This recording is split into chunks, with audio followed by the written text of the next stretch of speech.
Good afternoon, everyone. Welcome back to the Schwab YouTube coaching channel for our final topic of today, building a stock portfolio. I am your host, Kevin Horner, joining you from Denver today.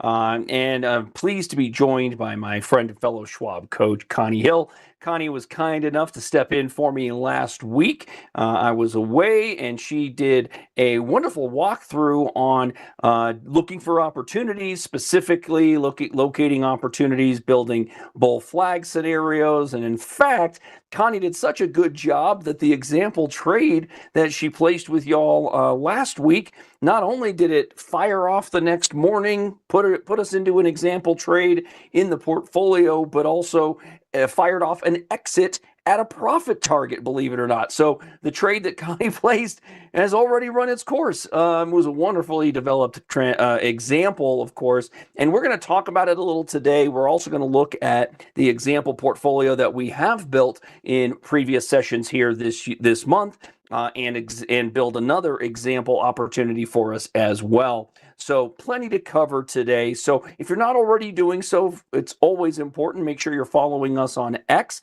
Connie Hill CS, Kevin Horner CS.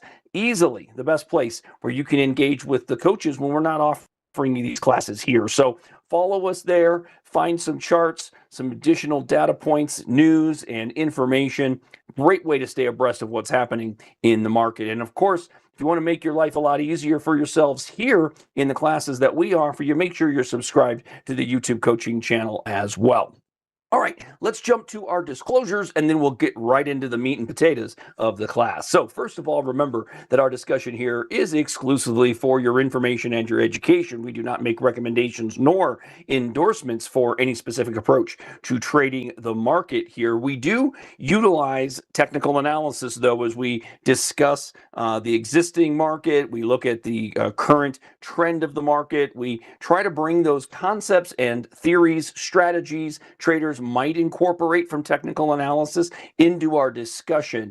So that is very big part and parcel of what we do here, because technical analysis offers us some insights as to how we go about placing exit strategies, moving on from trades that are not working for us, and perhaps, as with Connie last week, setting targets at levels we hope to achieve so we can be sellers for profit. But regardless, if you're utilizing technical analysis, try not to base decisions only off what you get out of technical analysis. Our encouragement is to utilize a multitude of factors to base those decisions, not just one single thing.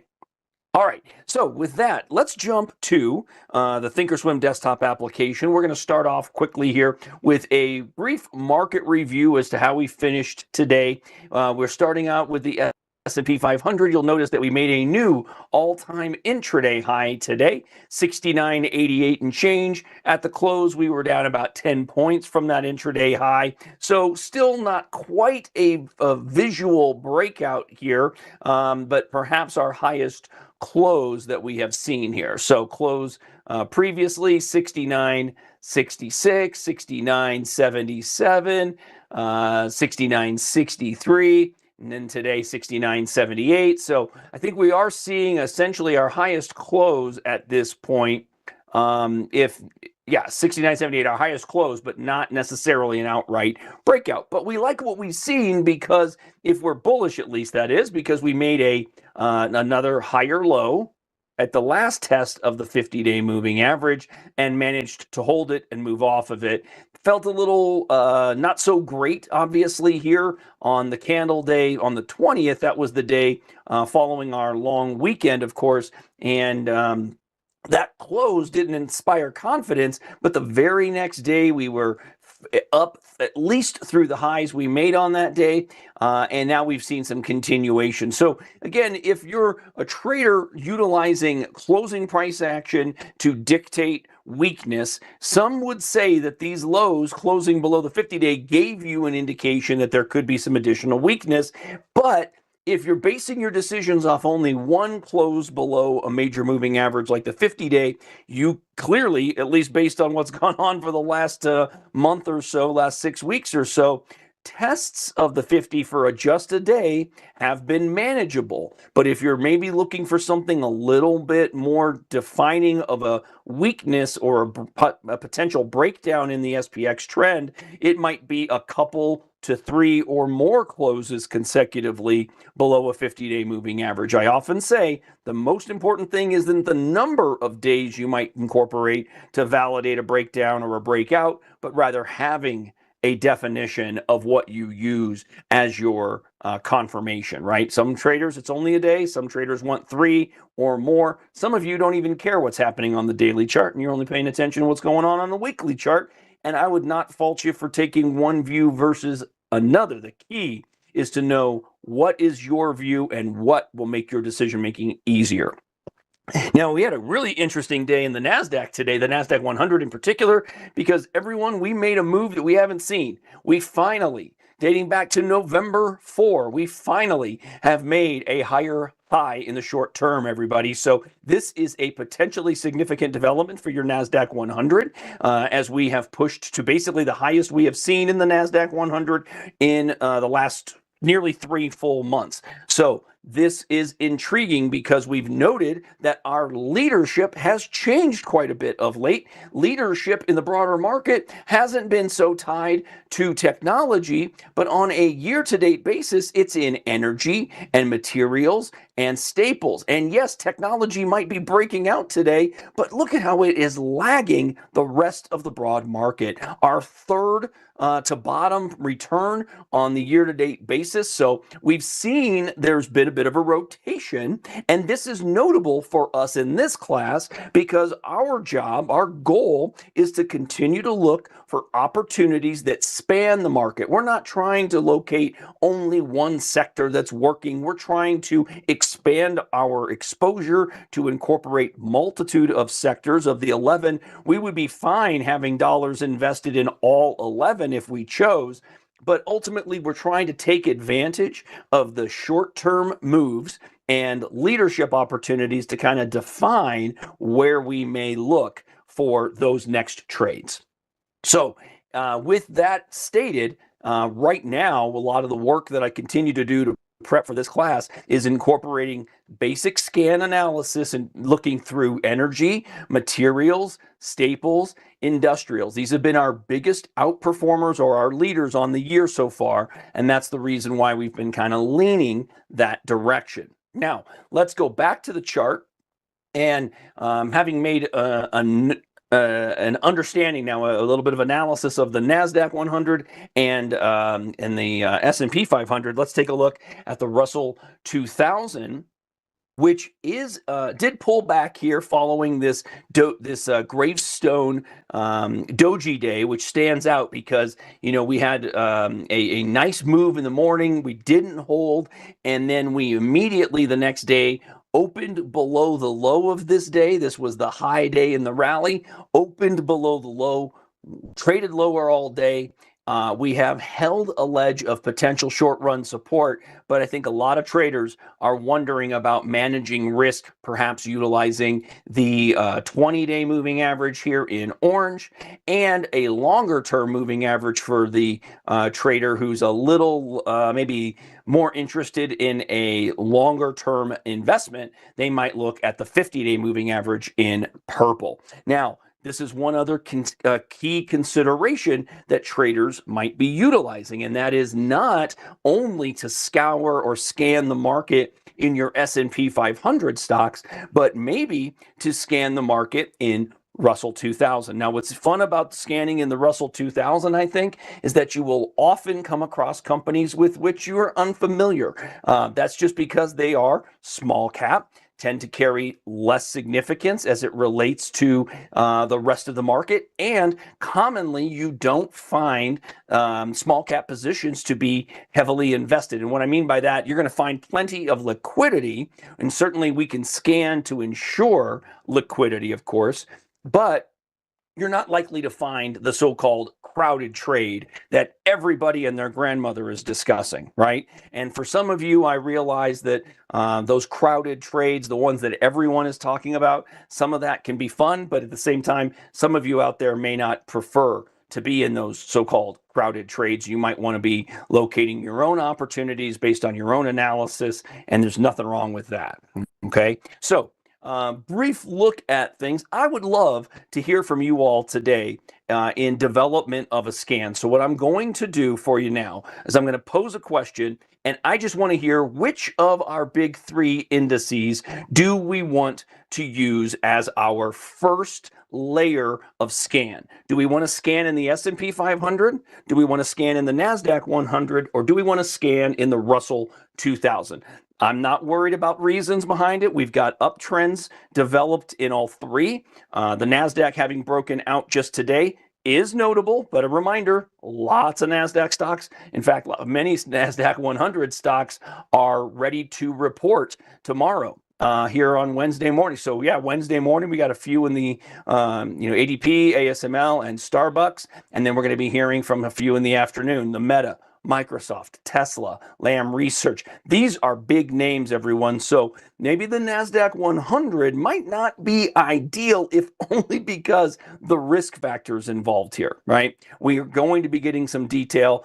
It could help us out. So I'm glad you are all answering for me. I'm seeing a lot of all three, as it turns out. Let's see, NASDAQ, boy, lots of you deciding, feeling good about the potential for the breakout there, the short-term breakout, but I'm seeing a lot of Russells. So why don't we maybe lean into both of those? How about like the NASDAQ and the Russell? We can do a scan on each just to build a list. But let's take a look at that scan tool. And let's see here. The one that you all know that I'm going to consistently work with is what I'm talking about, uptrending in all time frames. So when I say that, it's just very standardized stuff here. And this is, again, because I don't need, in this particular process of building an equity portfolio, I'm not concerned necessarily with locating a specific pattern. What I am concerned with locating are stocks that are trending bullishly, and then giving that list a chance to refresh every single day. And then my job is just to monitor that list, looking at it every single day. Now, granted, here we're going to only look at this list essentially weekly, right? But all of you be thoughtful about your own pre-work. When you're doing this, it is imperative to look at these lists every single day. And when you're taking a generic approach like I am, it becomes even more important that you look at it every day so that you don't miss out on the opportunities that you wish to try to capitalize on. So we need to be monitoring here because as I will show you when we build out, and let's do this with the NASDAQ 100, I'm going to rely on, I actually have a loaded scan, or a personalized scan that I have defaulted as uptrending all time frames. And then that shows, in this case, it shows up as, intersecting and everything else, but we can clear it all out. Okay, so we're going to change the S&P 500 to the public NASDAQ 100, this one at the bottom here. And just for safety, to ensure that it leans technology, because we could certainly keep it broad, only scanning the NASDAQ 100, but let's look for tech specifically in the NASDAQ 100. This will give us a tight list. All right, so we're going to scan the NASDAQ 100 utilizing technology sector exclusively. We have average volume greater than 500,000 over the last 50 trading sessions, so plenty of liquidity to get us in and out of our trades. And we're going to find stocks that are trading above all three of what I am going to utilize here, the major trending moving averages, the 20, the 50, and the 200-day simple moving averages. And when we do that, go ahead and hit scan here. We get a nice and tight list, I think. Not too big, only 14 stocks, so that's perfect for building out a list. And many of these companies are ones you're going to be familiar with. Now, I think I've already saved that NASDAQ and tech, so I'm just going to go to my watch list here, back into my personals. Let's see. So uptrending NASDAQ and tech. There it is, NDX Tech. And again, for those of you who are unfamiliar, when you're doing this under the watch list, we look for this target here because this tells me I have that dynamic watch list, right? So this lets me know that my watch list, when I'm using this throughout the day, during the regular session, I might be getting new stocks added to this list throughout the day. And that can be really helpful, obviously, as they become qualified by the scan or fall off the scan altogether. And don't forget, you can designate an alert to notify you when the scan results change. Now, during the market day, that can be very annoying if you're getting a lot of new symbols or a lot of symbols are falling off, but you might want to be made aware of it. All right. So let's just look quickly here at what we've got coming through on such a scan in the NASDAQ 100. Well, here we've got Global Foundries trading at a 52-week high, as evidenced by my new bubble there, right? So this is a 1-year chart. We just continue to move our way down. So now the question becomes, everyone, do you like the idea of buying stocks as they're breaking out? Here's Lam Research, brand new high. Is that a place to begin? Or does the trader say, you know what? I wish we would have seen this one yesterday.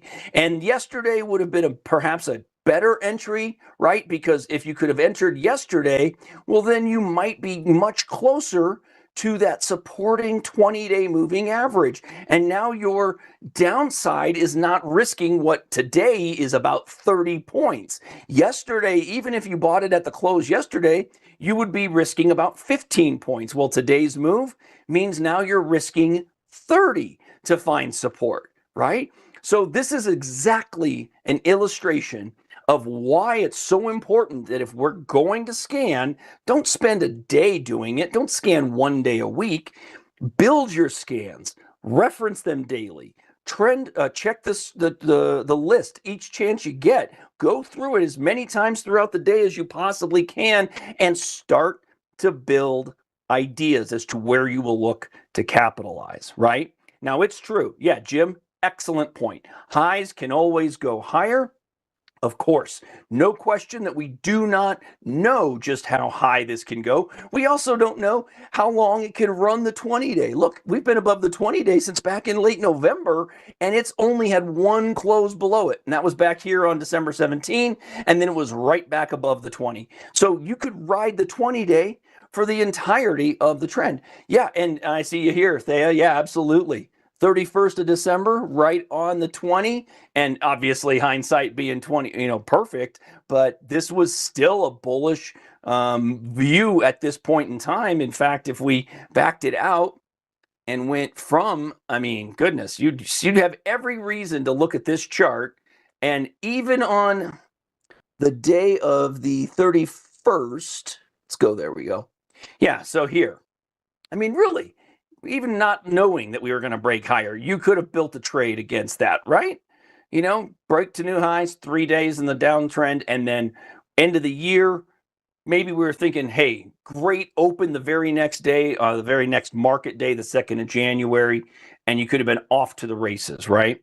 So another good point there, Jay, is obviously we do have earnings coming up. So one other notification, another thought process you can incorporate with your scan. Many of you don't wish to incorporate the earnings period in your trade. Some of you do. That's cool. Don't make an adjustment to the scan itself. Everything is fine. But you could also add a filter that would allow you to designate an earnings detail that says, "Hey, earnings are here." Oh, darn it! Let's see. I think we had that not under stock. Well, it's in one of those, unfortunately, and I just can't. Well, one of the things we can do is to add that filter that says earnings, yes or no. Are we having earnings in the next 30 days or not? And we can definitely define that, right? So I think maybe it's under study now that I think about it. So if I was saying custom, I'm gonna have to right the ship on this one, because I usually do not concern myself to incorporate earnings with it, but I don't think that's going to appear as a study. So it is. I think it's in there, but I don't remember where. So I'll apologize, Connie. Maybe you're a little bit ahead of me here, and you might have an answer. I know it's in the scan, but for whatever reason, I'm struggling here. I'm just not finding, my synapses are not coming together to give it to y'all. So I apologize. Just know that we can do it. We can choose to incorporate or not incorporate the earnings if we want. So keep that in mind as well. Okay, I'm just going to get this cleaned up a little bit. So I just wanted to highlight the idea that we don't have to scan exclusively in our S&P 500 or the NASDAQ composite, which is quite large, of course. So you have a few options there when you're building out your scans. All right. Oh, there you go, Paul. Thanks. Yeah. Is it really that simple? It's the study and then corporate actions. There we go. Yeah. So thank you. So very good, Paul. That's excellent. I appreciate that. Yeah. So here we have earnings. Does not have earnings announcement anytime in the next X number of bars. This can go a long way towards eliminating any of those concerns, right? If you don't want to incorporate an earnings period, you don't have to. Perfect stuff there. So you can play with that detail, right? You can go 10 days, 30 days, or bars. Remember, bars associated with the D here, the daily chart, that lets you know it's 30 days, 30 actual sessions or so. All right. So that would change things, obviously. We are in earnings season, of course. Only Micron has already gone ahead and reported. So you can see that list changes quite a bit when I incorporate earnings in the next 30 days if I don't wish them to be there. So that's big. Okay. All right. Now, from the standpoint of the NASDAQ 100 breaking to new highs, let's move through the list and let's just talk about if any of these symbols are properly set up. When I say properly, the one consideration I'm getting to is, do we want to buy at highs or do we want to buy nearer support? And see, these are stocks that are breaking out. So now we could say, CLAC, for example, breaking a bull flag. Many traders would tell you that is a common buy signal from a continuation trade standpoint. The only risk here, I say the only risk, the biggest risk is the fact that maybe it doesn't hold and we have to put an exit strategy under the 20-day moving average that's 200 points down, about what, 12% or something like that, from where we finished the day. That's a lot of risk, more so than many traders would look to take on, right? So I think what we're looking for, if we can find it, boy, that's another chart with a potential breakout. We're just trading to, a lot of these are trading at highs. And I think it would be a little more comfortable for us if we could maybe, now this isn't terrible. I mean, we're closer to the 20-day here. So we're about what, maybe 5% away from the 20-day moving average. We could totally utilize this.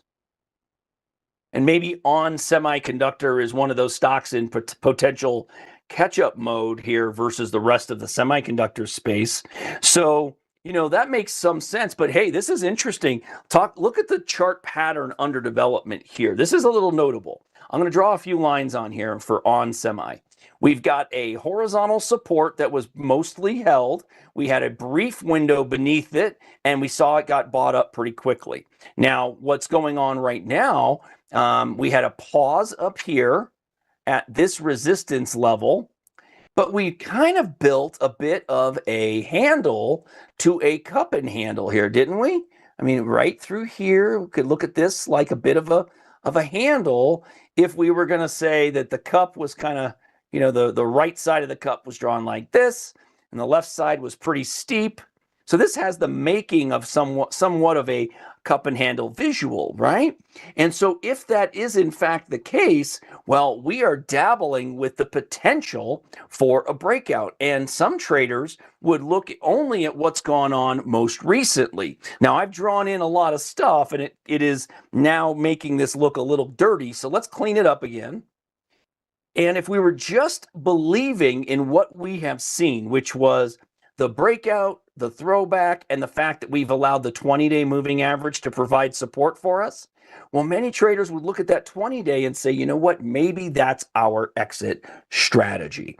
So if that is in fact the exit strategy, one way that we might comfortably place ourselves in a new trade here would be to only exit on negativity that would take us on a close below the 20-day moving average by perhaps an amount of this stock's average true range. Many of you are familiar with ATR, or average true range. Let's take a look at it. Today, that number in the lower left corner here is $2.20. So one way that a trader might look at this is to take that 50-day moving average at 59.79 at today's close and reduce it by the amount of the ATR, 2.2. That gives us an exit at 57.59 approximately. That would be, let's see here, 57.60 right about here.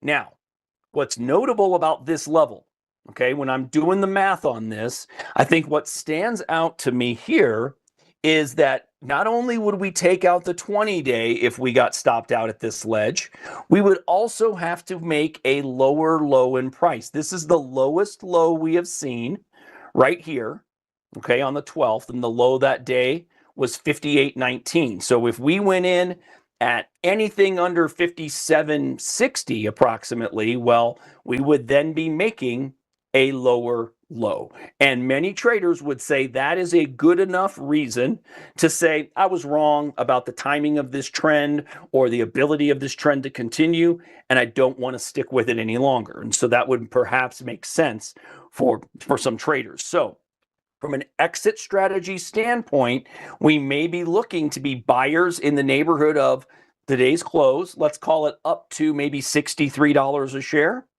and choosing to move on under 57.60. Okay, let's call it 57.5, just to give us a little bit more wiggle room. So from 63 down to 57.5 means we're risking about $5.50 a share. And we should also make note of some of our tolerance for this. Okay, so we're thinking about building a position, adding it to our portfolio, but not exceeding our tolerance for risk. So the math that I just came up with was $5.50 of potential downside. And if we are comfortable with as much as a $1,000 loss, well, then the math says we take that $1,000, divide it by 5.5, and that tells us that we shouldn't own more than 180 shares. That way, if we got stopped out, if we buy at 63 and get stopped at 57.50, then we should not lose much more than $1,000 on the trade. Now, we can't guarantee it because our stop order will be a market order once triggered, and that tells us that we can't validate price in any way. So we have risk associated with it because of so-called gaps, right? We have the opportunity that we could open below our stop and thus get executed at a price well below 57.50, even though that's our target.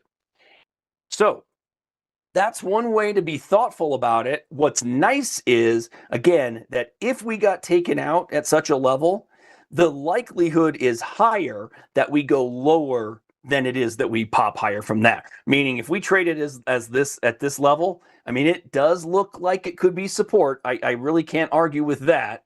In fact, if I extended this line all the way to the left, you're going to see that, you know, that could be capturing right on the money of some semblance of horizontal support. So I suppose it's possible that we could bounce from there as well, but we have to make a decision on a level at some point. And I think if nothing else, my encouragement is to take away the process of thinking this through. Not everybody wants to build in the average true range when deciding where to set those lists, set those limits and stop orders.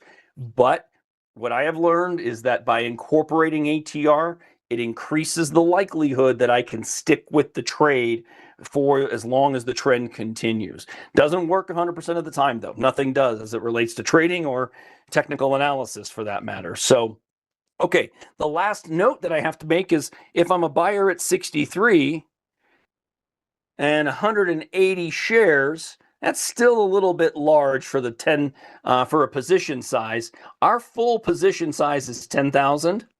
So I'm just making sure that I don't exceed things.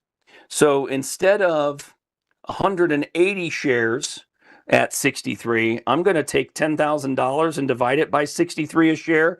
I shouldn't own more than 158 shares. So we're going to, again, round down to a nice clean 150, which will tell me that we'll have what we'll consider to be a full position here.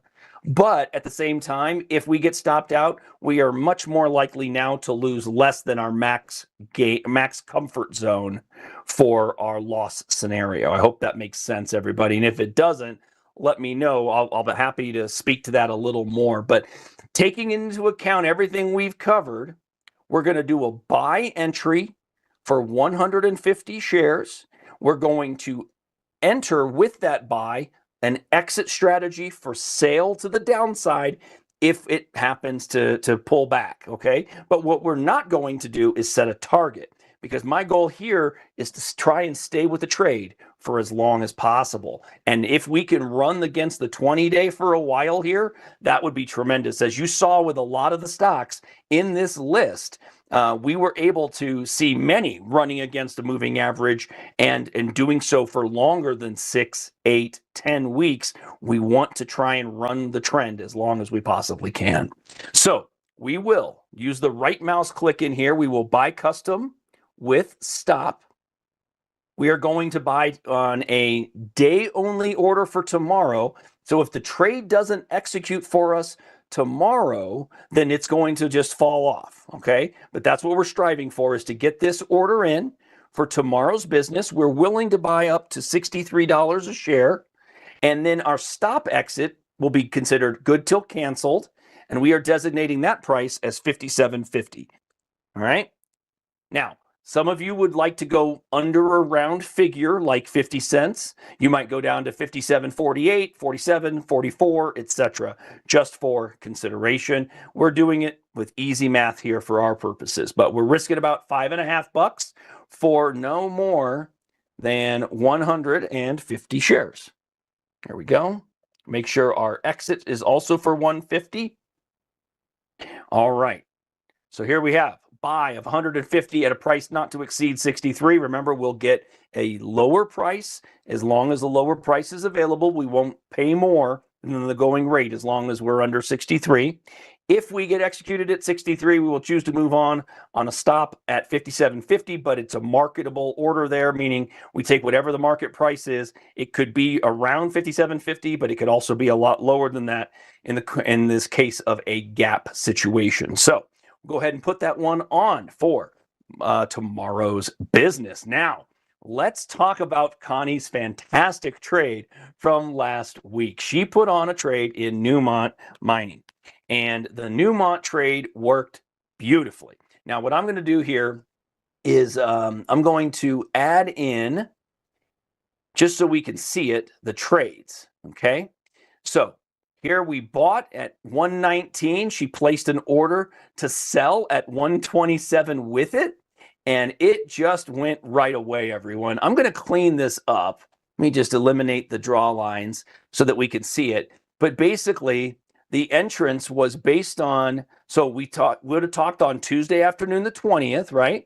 And the stock had gapped to new high. And so Connie set up the order to buy the next morning.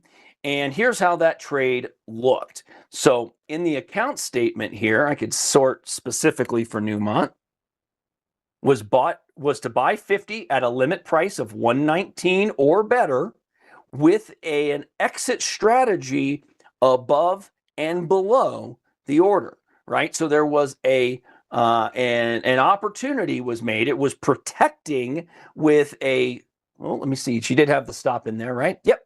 We had the good till canceled stop. So the limit was to buy at 119 or better, 119 or 3 or better. We got in at that limit. The stop was set at 107.85 and the limit sale at 127. And we got there real quick, everybody. We went from let's see here. Let's go back to the actual order executions, excuse me. Made the purchase in the morning on the 21st, and then 5 days later, made the sale up $8. Just a wonderfully developed trade, Connie. Really, really great to see the way that goes. Now, the only drawback, obviously, is we took profits. Nothing wrong with taking profits, but we don't have those shares. So now we can't talk about raising a stop or anything like that. But that trade worked out beautifully. And again, a wonderful reminder, I think, as to why traders who are trend traders work and are interested in finding breakouts. Breakouts can run. Breakouts can lead to higher prices very quickly. And this one worked out exactly like that. So a wonderfully developed trade, a great plan that carried itself to fruition. The only drawback is we don't have those shares anymore, and we're still above the 20-day moving average. Some of you will just say, no problem. I'll wait till Newmont is near the 20-day again, and we'll reconsider for entry. Cool. Put it in a watch list. Make sure you're checking them frequently, right? All right, so let's talk about what else we have in the account. We've got a couple of positions. Oh, and I wanted to also speak to one other thing, and that is that if you're unsure about where these positions reside, in the grand scheme of the sectors, don't forget you can change the detail in here to group your positions by sector. So here, I am only owning currently CAT, an industrial, Tyson, a staple, and Credo, an IT position. But if you want to make sure that you're not overdoing any one sector of the market, this could easily be a good way to keep an eye on it. It also is a good way to be mindful of which sector your stock resides.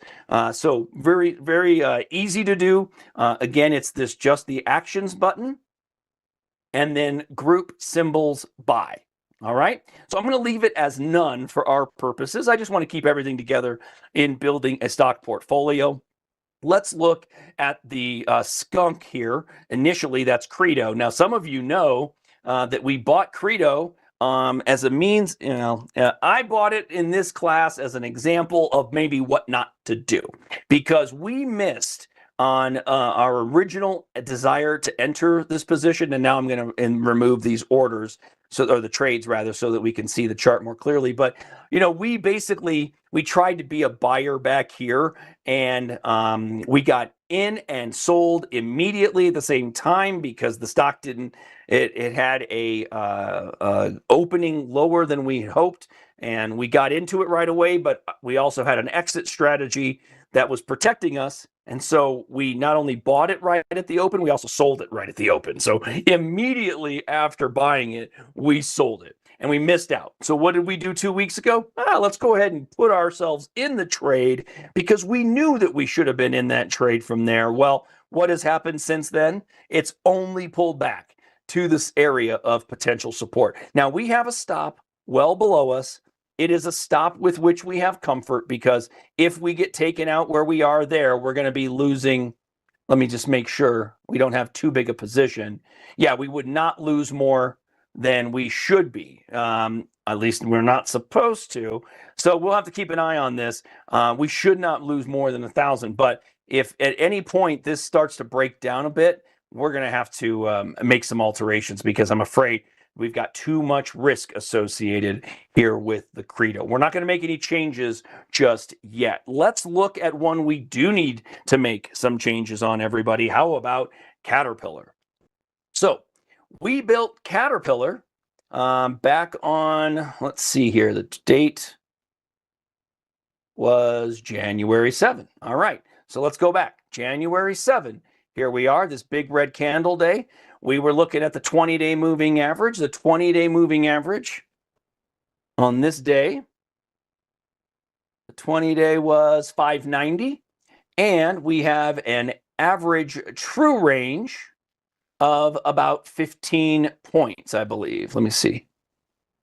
Oh, there it is. Yeah, 16 and change actually now. But back here, it was a little less than 15.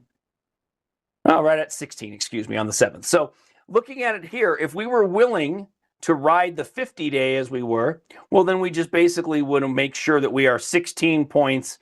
Our exit strategy would be 16 points below the 50-day moving average. So the 50-day moving average on this day was 576 and a quarter. And 16 and a quarter beneath that puts us at 560. Is that where we are? Let's see. Our order is to sell. Yep, 15 at 560. So the math worked out to this point. Now the 50-day has risen. Again, with the 50-day back here was at 576, and today it's at 594, almost 595. So if we wish to maintain our CAT position and maintain our strategic approach to the exit strategy, well, then we're going to incorporate about a $16 to $17 amount below the 50-day moving average. So let's just do it to the penny here, everybody. I'm going to do the math as follows. We are going to use 594.64. All right, 594.64 less the ATR 1666. And that tells me that our exit needs to get moved up to 577.98. And so that's exactly what I'm going to do. I'm going to cancel, replace it, change this to 577.98. I like that 98 cents again because it does give me a little bit of wiggle room, right? Gives me off of the round figure. I'm going to drop that down to 94. 94. Good year. All right, I'm going to hit that and leave that good till canceled, hit confirm and send, and now we have raised our stop. That's great. Now, that doesn't guarantee us anything, as we know. Again, it becomes a market order to sell once it triggers, but we are working to manage our risk. We are working to stick with the position. We are working against the 50-day because the 50-day, check this out one more time, everybody. Look how long CAT has held the 50-day. It goes all the way back to May of last year, and the tests of the 50 have been right to it, have not been beneath it by any aggressive amount. So the potential exists for us to maintain CAT for a while if this is going to continue running its 50-day moving average like this. All right. Now, great move. Let's hope that this continues in our favor. Real briefly, let's just quickly peek in on Tyson, which we did step into 2 weeks ago. This one is moving in our favor. We do have an exit order way down here, everybody. Goodness gracious. We are going to need to raise that up. For a lot of traders, it's going to go back to before we built the current flagpole we're in the midst of, and that would be basically under about right in this vicinity. So let's just push it up to just under 59.5 approximately. So that's one way of doing it. I'm doing it this way because it differs from the very detailed manner we just made an adjustment to CAT. So this is another way for consideration, a little more casual, right? Does it maybe leave us with a little bit more risk? Maybe, but we're also well below. The stock is going to have to fall 10% right now to get us into a position of being stopped out. Our hope from this is that what it's building right now is what it will build over the coming week is something like this. A nice little consolidation, a sideways flag where we could possibly consider the entry. But don't forget, thank you, Paul, for mentioning again earnings. See, earnings right here, everybody. So if you're managing a trade like this with example one, pay attention to the earnings. The earnings absolutely can play into your decisioning here. Yes, it's bullish. Yes, it's at a 52-week high. Yes, it's overextended into overbought conditions per the RSI. You might wish to capitalize by selling into strength rather than simply allowing a negative move to be the reason to take you out. One other thought. Some traders might consider incorporating something like a covered call situation whereby you're taking advantage of some elevated premiums as you head towards that earnings on the 2nd, which is a little less than a week out. So covered a lot today. My goodness. Hope this was a helpful session. I noticed, Connie, thank you, replacing the survey opportunity in the chat. Always love hearing from y'all in the survey. It's very helpful as I build out the next classes for y'all. So we'll reconvene in this one next Tuesday. We'll look to see how these positions we have established already, do they continue to run for us? Can we continue to raise our stops? And did we get the on semiconductor trade, the example trade, completed tomorrow, which will give us an opportunity for yet another conversation. But next week, we'll see where leadership is coming from, and we'll scan the market again, and we'll locate the next example opportunity to continue building out an equity portfolio. So with that, thanks again, Connie. I really appreciate you being there. Take that survey for us. If you like the discussion, hit the thumbs up button for me down below. Don't forget to be subscribed to the YouTube channel here known as Trader Talks, and follow me and Connie on X, Connie Hill CS and Kevin Horner CS. We would appreciate it there. So have a great rest of your Tuesday, everybody. Look forward to catching up with you again real soon.